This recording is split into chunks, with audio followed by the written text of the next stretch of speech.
Hello and welcome to Module 1, an introduction to shares. This particular module has 6 topics and we're going to kick off with the first one. Our first topic in this module is understanding shares versus loans. So let's get started. So basically, what are shares? You can think of it as proof of ownership of part of a company. So if you imagine a big corporate, if you buy a share, you become a shareholder, and that means that you own part of that company. You own part of its equity. So you can hold 10 shares, 50 shares, 100 shares. So let's take an example and imagine a company has 100 shares and you buy 20 of those shares, then it makes you a 20% shareholder. So the number of shares that you buy also determines your percentage shareholding in the company or your percentage ownership in the company. So why do companies actually issue shares? Why would they want to sell a stake in their business to complete strangers? It's to raise money. So selling shares or selling equity is a way for companies to raise money, but it's not the only way. Another way, which you might be familiar with, is a loan. So a company can go to a bank to get a loan. So let's have a look at this illustration. You've got the bank, which is the lender. You've got the company, that's the borrower.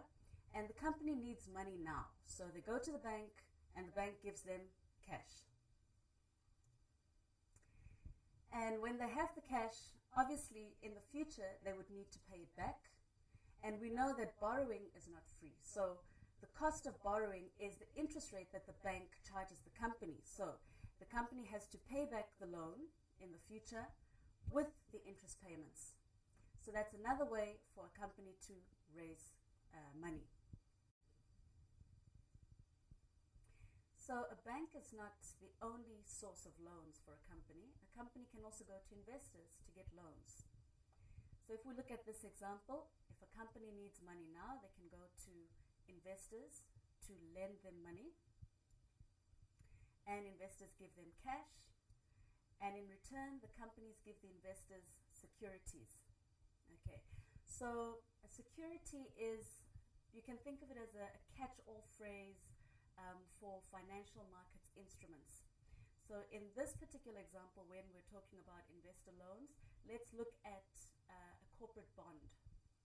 So a corporate bond is a vehicle or an instrument that a company can use to raise money from investors. A corporate bond is also known as a bearer instrument.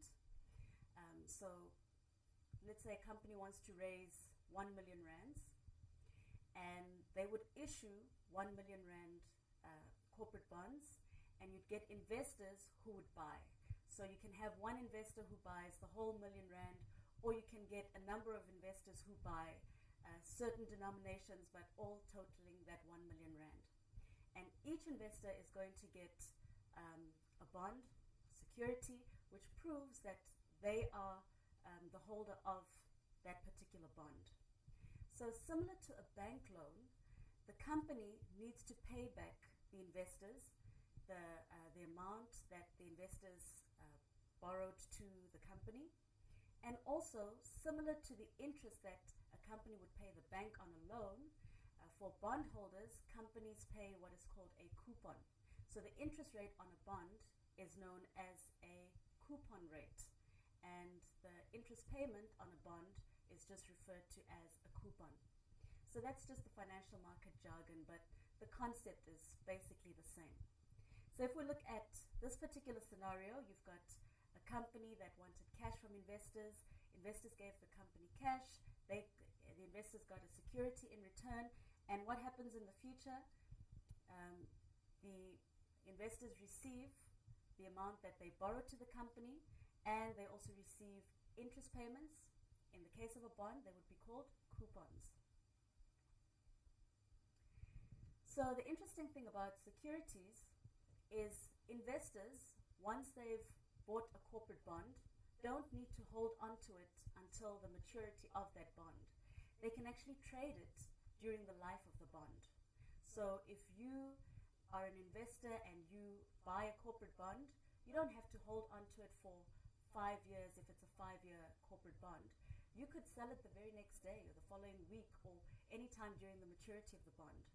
And when you sell that security, you could sell it to other investors. And let's have a look at that. So you would sell it to a new investor, and then that bond then gets transferred to the new investor, and you as the person who sold the bond would receive money from the new investor. So then what happens then when the company needs to pay back the coupon or pay back the money that was borrowed from that bond? Well, let's have a look at what happens in the future. You have the original investors, but remember, they sold their bonds to a new investor. So what happens now is that the company pays the loan and the coupon to the new investor. It's pretty simple. And that brings us to the end of the first topic. And the next topic that we're going to look at is types of shares that you can invest in. So stay tuned.